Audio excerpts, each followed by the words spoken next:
옆사람과 인사하겠습니다. 주님의 이름으로 사랑합니다. 주님의 이름으로 사랑합니다. 네, 오늘 말씀은요, 하나님과 나는 이라는 제목으로 같이 말씀을 나누도록 하겠습니다. 우리가 참 기적 같은 일들만 일어나면 참 얼마나 좋겠습니까? 지난 주일날 있었던 일인데요. 우리 한결이가 토요일날 열이 되게 많이 났었어요. 얼굴도 막 빨개지고. 근데 주일날 아침에 일어나 보니까 얘가 얼굴이 이제 그 열이 다 내렸더라고요. 그래서 한결이 얼굴을 만지면서 한결아, 너 열이 다 내렸구나. 이제 이렇게 이야기를 하자.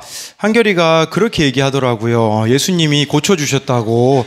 네, 뭐 그렇게 얘기를 하더라고요. 어제 말고 지금 화요일마다 저희는 구역 예배가 있는데 강민정 집사님 댁에서 이제 구역 예배를 드렸는데요. 근데 치킨 같은 거 시키면 콜라가 엄청 이렇게 오잖아요. 그 콜라를 다 모아놨다가 갈근철 집사님에게 드렸거든요. 근데 그러니까 애기들이 콜라 안 마시니 뭐 마실 일이 없죠. 저희 집도 뭐 거의 콜라 안 마시거든요. 그래서 이제 그 콜라를 들고 갔는데 그 집에서는 무슨 일이 일어나고 있었냐면요. 마침 그 주영이가 치킨을 이제 가지고 오는데 그 치킨집 아주머니가 그 콜라를 2개 준다고 해놓고서 하나만 줬다고 하더라고요. 근데 주영이가 말을 못하고 그냥 집에 왔다고 해요. 근데 아빠가 콜라를 잔뜩 들고 온 모습을 보면서 하나님이 주셨다라고 이제 이렇게 이야기를 했다고 하더라고요. 이럴 때 우리가 하나님 찾는 것은 사실은 누가 못하겠습니까? 어떤 기적 같은 일들이 일어나면 참 좋겠는데 오늘 말씀의 배경은요, 그런 배경이 아니에요. 지금 이 남유다 백성은 바벨론에게 멸망하게 될 것이다 라고 해서, 그러니까 멸망한다라는 건 그 당시는 신들의 싸움이었었거든요. 하나님을 믿는 이 예루살렘이 지금 멸망당한다라는 것은, 바벨론에게 멸망당한다는 것은 바벨론의 그 신이 더 강하다라는 뜻인데, 어떻게 보자면 내가 원하는 그 뜻과 정반대의 상황이 주어질 때 우리는 어떻게 반응하냐라는 거죠. 기적 같은 일이 안 일어나고 오히려 망하는 것과 같은 사건들이 여러분들에게 있을 때, 그때 하나님과 나는 어떤 관계를 맺을 수 있는가, 그것을 미가서를 통해서 우리가 봐야 하는 것이죠. 제가 이제 같이 공부하고 있는 목사님이 어제 쓰신 글인데요, 이런 글이 나와 있더라고요. 나는 임대 아파트에 살고 있다. 일단 가성비가 좋고 다른 거주지는 주거 비용이 높아 살 수도 없다. 임대 아파트에서 정말 행복하게 잘 살고 있는데 딸 아이 이름이 창조예요. 창조가 초등학교를 입학하기 전에 이사를 해야 된다며 주변 사람들이 조언을 하더래요. 왜냐하면 임대 아파트에 살면 놀림 당한다고. 심지어 이런 이야기를 하는 목회자도 있었대요. 창조가 왕따 당하거나 기가 죽어서 다닐 수 있겠다. 초등학생들은 친구들을 정할 때 화장실 개수를 확인한다더라. 이런 이야기들을 했다고 하는데, 이게 근데 실상인 거 아시죠? 부모님이 무슨 차 타는지도 아이들이 확인하는 그런 시대를 지금 대한민국이 살고 있잖아요. 듣는데 불쾌했다. 세상 가치관을 거스르는 게 아니라 동요될 뿐더러 그들의 눈높이에서 살아가라는 말처럼 들렸기 때문이다. 일단 눈앞에 닥친 일이 아니라 한 귀로 듣고 흘렸는데, 이 창조 딸 아이가 지금은 초등학생인데 병설 유치원 다닐 때요, 병설 유치원 그 선생님이 사모님에게, 아내한테 이렇게 얘기했대요. 임대 아파트 살면 기분이 어때요? 라는 질문을 던졌다고 해요. 아니, 아이들을 돌보는 선생님조차 아파트로 학생을 구분하는 현실에 충격을 받았다고 해요. 이게 내가 살고 있는 세상이구나 체감했다고 해요. 그리고 다시 본래의 질문을 던졌다고 해요. 자녀에게 가장 중요한 것은 무엇일까? 신앙이고 부모와의 신뢰관계다. 어릴 때 좋은 추억을 갖는 것이고 스스로 정보를 습득하고 응용할 수 있는 방법을 알려주는 것이다. 스스로 인간관계를 형성해 나갈 수 있도록 돕는 것이다. 지금 딸 창조는 예배를 잘 드리고 자기 전에 기도한다. 말씀도 읽는다. 창조랑 외식도 하고 좋아하는 솜사탕도 사주고 같이 길을 걷기도 하고 같이 유튜브 채널도 운영해 본다. 창조는 책벌레다. 집에서 하루 종일 책을 놓지 않는 아이다. 교회에서 친구들하고도 잘 논다. 그러면 창조는 잘 크고 있는 거다. 부모와 자식의 관계가 두터운 아이들의 60%는 고등학교 학업 성취도가 높은 반면, 부모와 자식 관계가 끈끈하지 않은 아이들의 학업 성취도는 약 10%만 우수한 것으로 밝혀졌다. 아파트 구매는 각자 개인의 상황에 따라 선택이 달라지겠으나 아파트 때문에 자식과의 관계를 포기하는 건 아쉬운 선택인 것 같다. 아이를 키우는 데 중요한 것은 화장실 개수가 아니라 아이와의 관계다라고 이렇게 이렇게 한 것을 제가 보았는데요. 우리도 좀 그런 관점으로 하나님과의 관계를 좀 보면 어떨까 싶은 거죠. 기복신앙이라는 게 뭐냐면요, 하나님은 내가 원하는 것만 주셔야 되는 거거든요. 근데 우리가 하나님과의 관계를 이렇게 세상적인 관점으로 지금 맺고 있는 게 아니냐는 거죠. 자식의 길을 세워줄 수 있죠. 좋은 아파트 살면, 좋은 차 타면요. 근데 더 중요한 것은 그 자녀와 내가 어떤 관계를 맺고 있느냐인데, 우리도 하나님으로부터 축복받을 수 있어요. 근데요, 더 중요한 것은 내가 하나님과 어떤 관계 속에서 살아가고 있는가, 이거인데, 하나님과의 관계는 놓쳐버리고 자꾸 세상적인 것들만 우리가 구하고 있지 않는가 돌아봐야 한다라는 것입니다. 예, 여러분, 이 모습은 하나님과 우리 사이에 일어나는 일일 수 있다라는 것인데요. 1절 말씀을 우리 같이 보도록 하겠습니다. 미가 7장 1절입니다. 시작. 재앙이로다 나여 나는 여름 과일을 딴 후에 포도를 거둔 후 같아서 먹을 포도송이가 없으며 무화과가 없도다. 네, 이렇게 되어버리는 거예요. 하나님과의 관계를 포기해버리고, 네, 그냥 세상 가치관에 함몰되어서 살아가는 인생은요, 재앙을 맞이하게 된다라고 해주고 있어요. 그래서요, 여기 보니까요, 여름 과일을 딴 후, 포도를 거둔 후 같다라는 것은 더 이상 이들에게 기대할 만한 열매가 없다라는 뜻이에요. 하나님이 우리들 통해서 맺고자 하시는 열매가 있거든요. 그 열매는 무슨 열매냐면요, 삶의 열매이거든요. 근데 삶의 열매가 빠져버린 모습으로 세상을 살아가고 있다라는 것이죠. 김양재 목사님이 쓰신 날마다 살아나는 큐티라는 책에 그런 내용이 나오더라고요. 여자 집사님이 한 분 계셨는데요. 이분은 돈이 있는데 굉장히 낡은 집에 전세를 들어 살았다고 해요.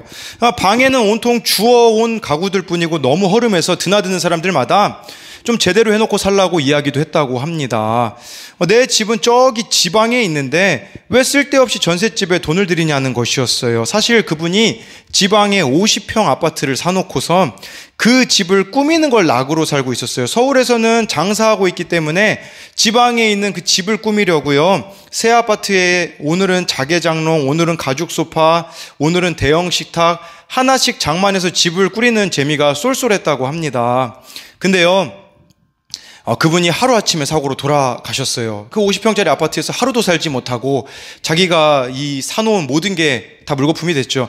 며느리가 바로 그 아파트를 팔아버렸고요. 그 안에 있었던 물건도 며느리의 취향에 맞지 않는다고 해서 다 버렸다고 하더라고요. 근데 원래 이분이 그렇게 사시던 분이 아니었다고 해요. 이분이 원래 처음 사셨을 때는요, 신혼 때는 근검절약해서 남편이 5년 동안 해외 근무로 번 돈을 한 푼도 안 쓰고 모으고 신앙생활도 열심히 해서 교회에 그 작정 건축원금 500만 원을 했는데 관악산에서 주운 빈병을 팔아 마련했다고 해요. 그것을 이렇게 또 하나님 앞에 드리기도 하고, 알뜰히 살다가 초등학교 앞에 문방구를 열었는데 문방구 하면서 전교생의 이름을 다 외우고 집안 형편까지도 다 파악했다고 합니다. 그래서 가난한 아이들에게 점심을 사주고 동네 노인들에게는 쉼터로 내주고요, 여름에는 콩국수, 겨울에는 칼국수로 대접을 했다고 해요.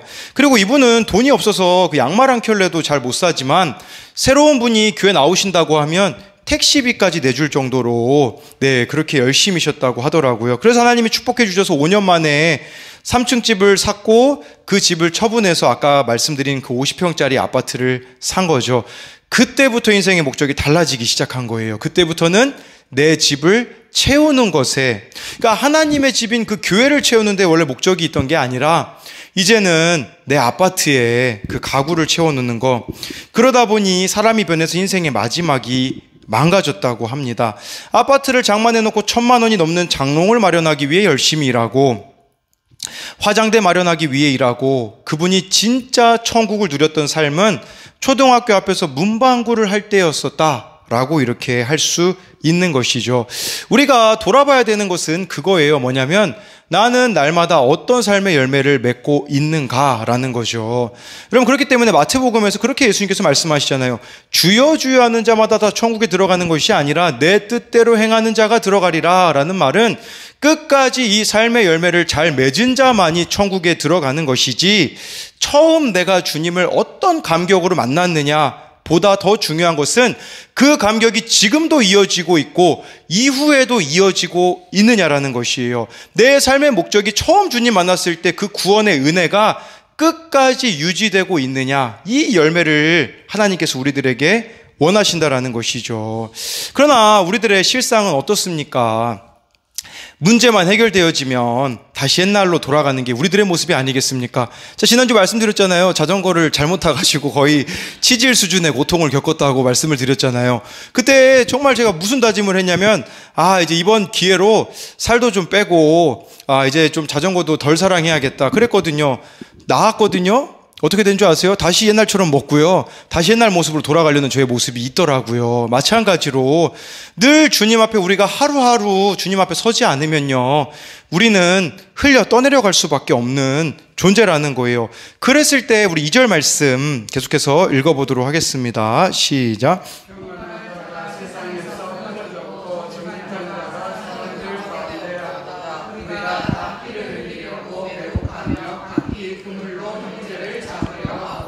네, 경건한 자가 세상에 끊어졌고 정직한 자가 사람들 가운데 없다라는 것은요, 1절하고 연결되어 있어요. 1절에 포도송이에 포도가 이제 더 이상 없고, 그리고요, 아까 그 과수원에 여름 과일이 없다라는 것은요, 이스라엘은요, 하나님이 정해주신 그 규칙이 있었어요. 포도를 수확해도 다 따면 안 됐어요. 왜냐하면 가난한 사람들을 위해서 남겨둬야 됐었거든요. 근데 이게 무엇을 말하는 거냐면, 이웃을 위한 나의 삶의 자리를 남겨둬라는 뜻이거든요. 나 중심으로 나만을 위해서 살지 말고 이웃도 돌아보고, 그 이웃을 위하여서 무엇인가를 우리가 나누어 주는 인생을 살라는 것인데, 2절에 보니까요, 경건한 자가 세상에 끊어졌다라는 것은 하나님을 믿는 사람들도요, 이웃에 대한 삶의 자리가 없이 그냥 자기 중심적으로 살아가고 있다라는 것이에요. 네, 여러분, 어제도 구역 예배 중에 그런 나눔을 들었거든요. 밖에서 목사님들, 장로님들을 이렇게 많이 만나는데, 믿을 수가 없다라는 이야기를 들었어요. 그렇게 자기가 목사라고 이야기하는 사람일수록 더 믿을 수 없다라는 이야기를 구역 나눔에서 들었거든요. 어느 목사님이요, 케냐로 선교하고 계시는 목사님이 계시거든요. 그 케냐에 있는 한인교회를 담임하고 계시는 목사님이 있는데, 딱 비행기를 탔는데요, 그 비행기는 한국 승무원이 있었대요. 근데 한국 그 비행기를 아시아나나 이런 걸 탄 게 아니거든요. 그래서 한국 승무원을 만나가지고 너무 반가워가지고 이렇게 인사를 했다고 해요. 그 여자 승무원이 무슨 일을 하시냐고, 왜 이렇게 먼 나라까지 가시냐고 이야기를 하자, 그때 목사님이 그런 얘기를 했대요. 제가 목사입니다 라고 하자, 그때 그 승무원이 뭐라고 한 줄 아십니까? 승무원이 이렇게 물었다고 해요. 혹시 수리남에 나오는 목사님이 아닙니까? 라고 했다고 해요. 이 말이 무슨 말이냐면요, 수리남이라는 그 넷플릭스 드라마가 있었거든요. 거기에 목사가 어떻게 묘사가 되냐면요, 마약을 그 수리남이라는 나라에서 파는 이중적인 삶을 살아가는 사람이 목사로 묘사가 되어 있어요. 그러니까 이 승무원이 지금 물어보고 있는 질문은, 당신도 그렇게 이중적인 삶을 사는 사람이 아닙니까? 였다라는 거죠. 그런데 아예 근거가 없는 일이라면 사실은 우리가 할 말이 많겠죠. 근데 이게 진짜 근거가 없는 일입니까? 아니라는 사실이죠. 이런 일들이 괜히 드라마로 만들겠습니까? 드라마도 만들 때 있잖아요, 실제 있었던 일을 각색해서 만들거든요. 근데 이미 수많은 목회자들의 그런 변질과 타락을 세상 사람들이 목격했기 때문에 그렇게 만든 것이 아니겠습니까? 그게 바로 2절 말씀이에요. 경건한 자도 다 똑같다. 정직한 자도 더 이상 없다. 예수 믿는 사람이나 믿지 않는 사람이나 우리가 보기에는 별반 다를 바 없다라고 말하고 있는 게 지금 세상 사람들이 우리에게 주는 메시지가 아니겠느냐 할 수 있는 것이겠죠. 네, 5절, 6절 계속해서 읽어보도록 하겠습니다. 시작.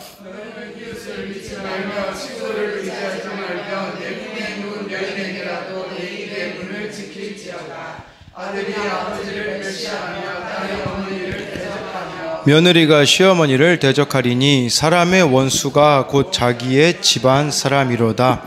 네, 이 5, 6절 말씀은 좀 두 가지로 볼 수가 있어요. 한 가지는요, 사람은 믿음의 대상이 아니라 사랑의 대상이다 라는 뜻이에요.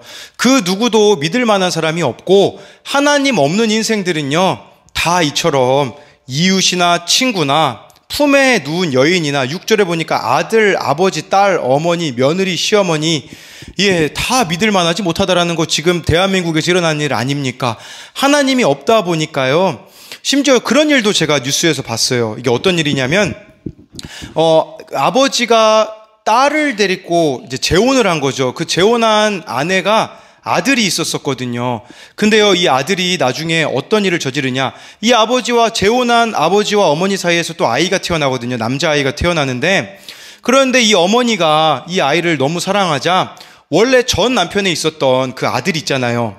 그 아들이, 예, 이 새로 태어난 아들 14살짜리와 아버지와 어머니를 다 죽였어요. 그 실제로 우리나라에서 있었던 일이에요. 그리고 그 아버지의 원래 딸 아이가, 네, 그렇게 유튜브로 자기가 그 피해자 가족이라고 이렇게 하는 내용을 제가 실제로 최근에 봤었거든요. 하나님 없는 사회의 모습 말해주는 거, 이게 바로 5, 6절이라고 볼 수가 있는 것이에요. 더 나아가 이것은 또 다른 한 가지 의미가 있거든요. 여러분들이 아무리 복음을 전해도 안 듣는다라는 말이에요. 이웃에게 복음을 전해도 복음이 안 먹혀들어요.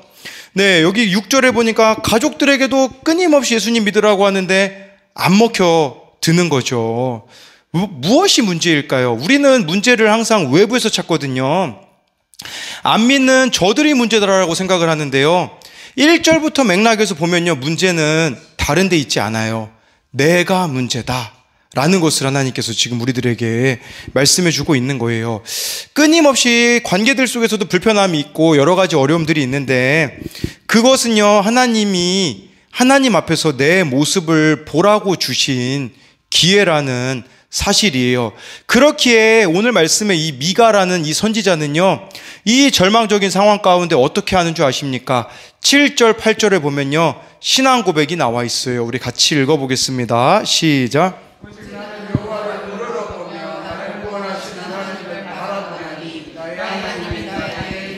기울이시로다. 나의 대적이여, 나로 말미암아 기뻐하지 말지어다. 나는 엎드러질지라도 일어날 것이요, 어두운데 앉을지라도 여호와께서 나의 빛이 되실 것임이라. 네, 이 절망 속에서 나는 하나님 앞에서 내 모습을 보겠다라는 것이에요. 그러니까요, 여러분, 변화되어지지 않는 상황과 환경과 사람들을 볼 게 아니라 하나님 앞에서 지금 내 모습은 어떠하냐, 이거를 봐야 한다라는 것이에요. 이렇게 이런 관점으로 보게 되어지면요, 여러분들에게 지금 일어나고 있는 사건들, 문제들이요, 다 나를 보라고 주신 사건들이자 문제들이라는 것이죠. 그러나 내 모습이 안 보이면요, 하나님이 원망스럽고 사람들을 탓하고 환경을 탓하고 상황을 탓하고 탓할 것밖에 없는 인생이 될 수밖에 없다라는 것이죠. 그러나 정말 망한 것 같아요. 되어올 때 더 이상 소망이라는 걸 찾아볼 수 없을 수도 있어요. 여러분들이 지금 뭐 가정이 될 수도 있겠고 내 삶이 될 수도 있겠고요. 그러나 그 가운데 내 모습만 하나님 앞에서 볼 수 있다면 8절에 나와 있잖아요.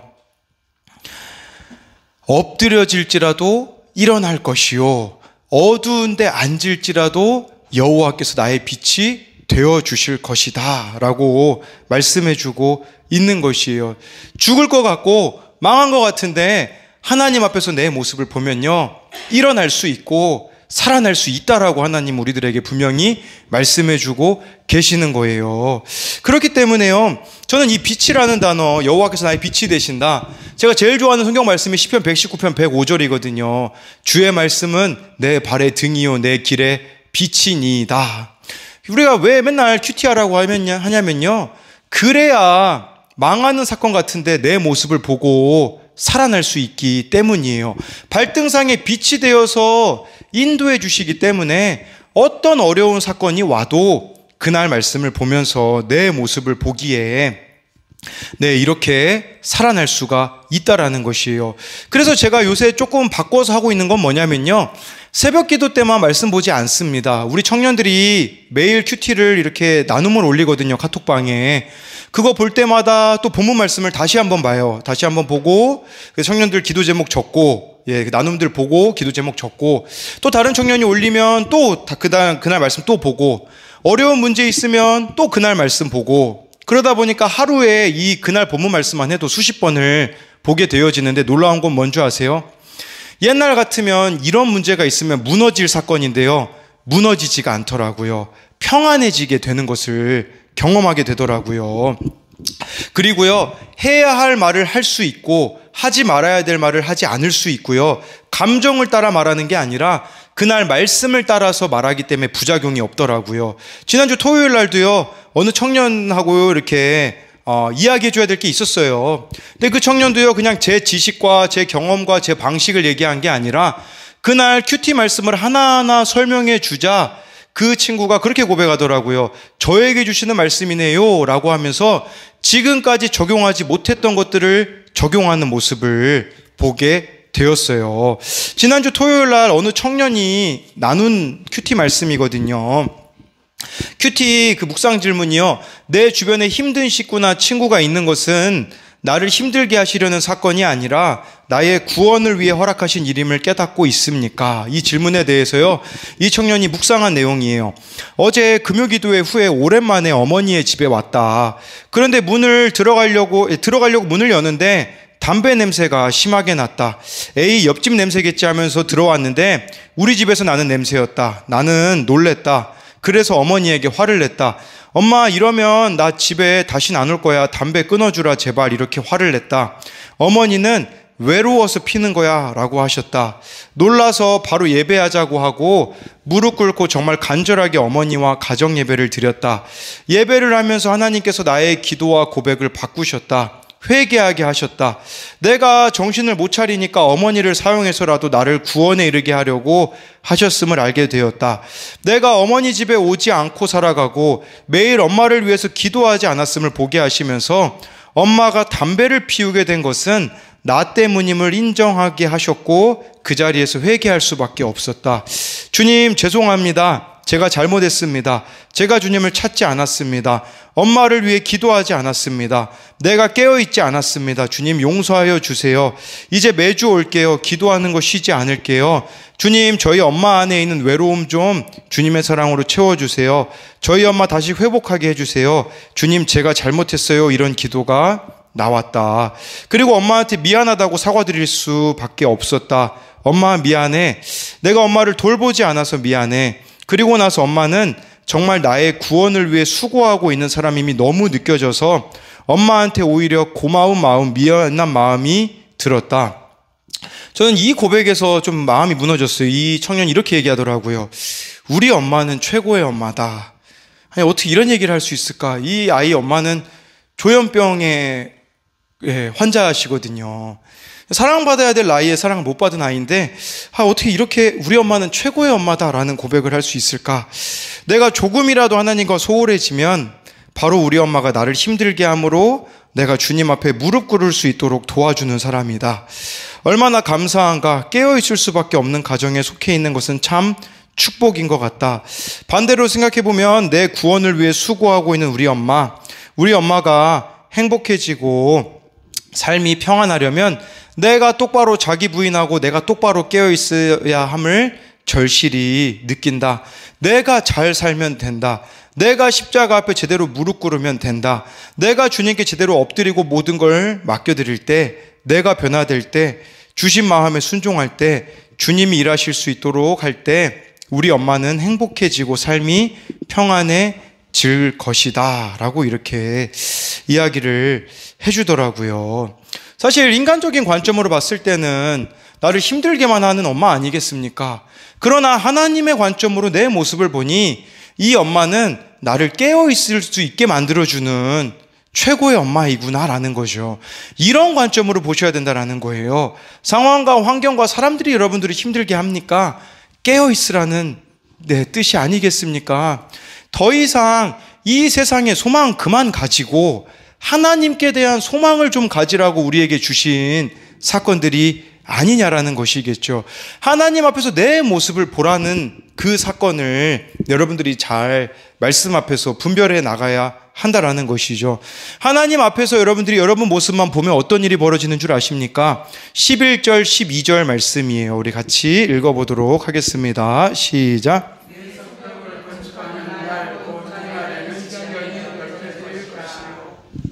12절입니다. 그날에는 아수르에서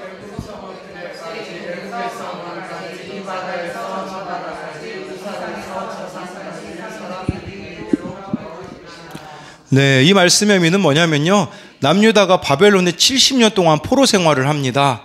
그때 하나님만 의지하는 신앙으로 되어져서 돌아오잖아요.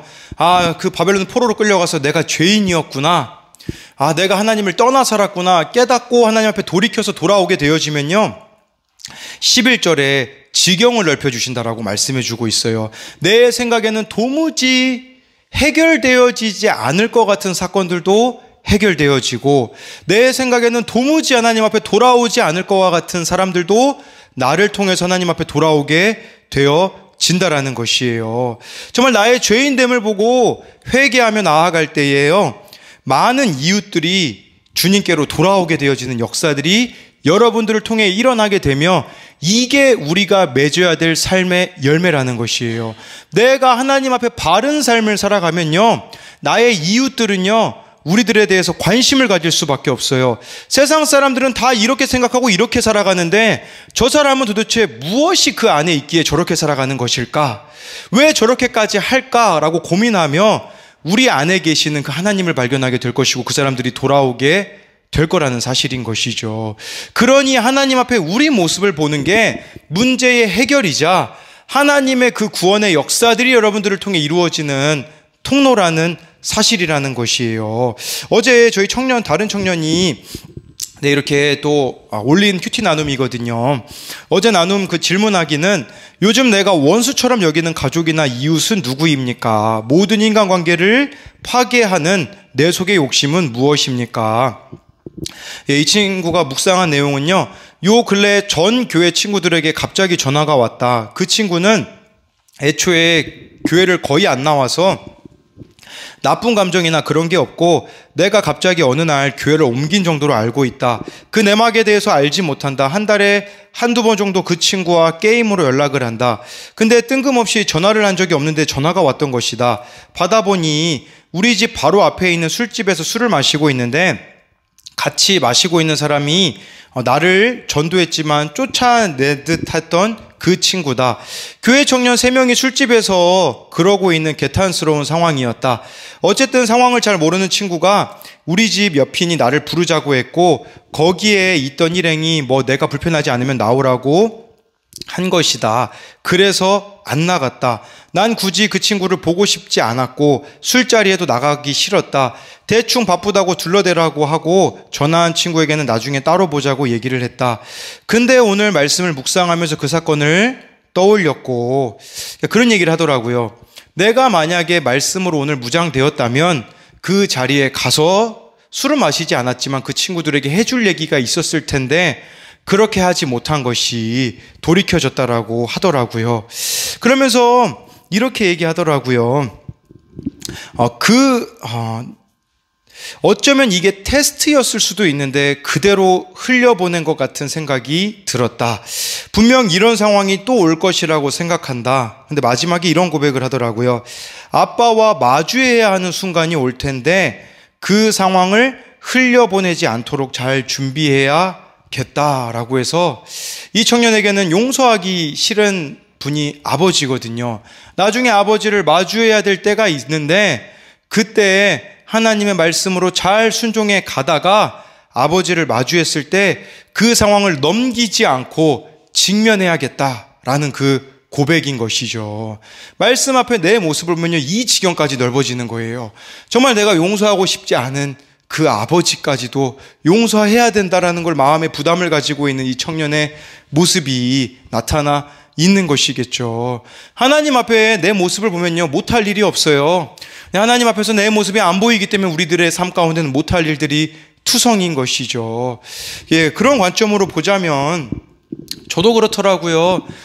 지금 우리 교회에 나오고 있는 청소년들, 청년들 보면요, 감당 못할 아이들 너무 많거든요.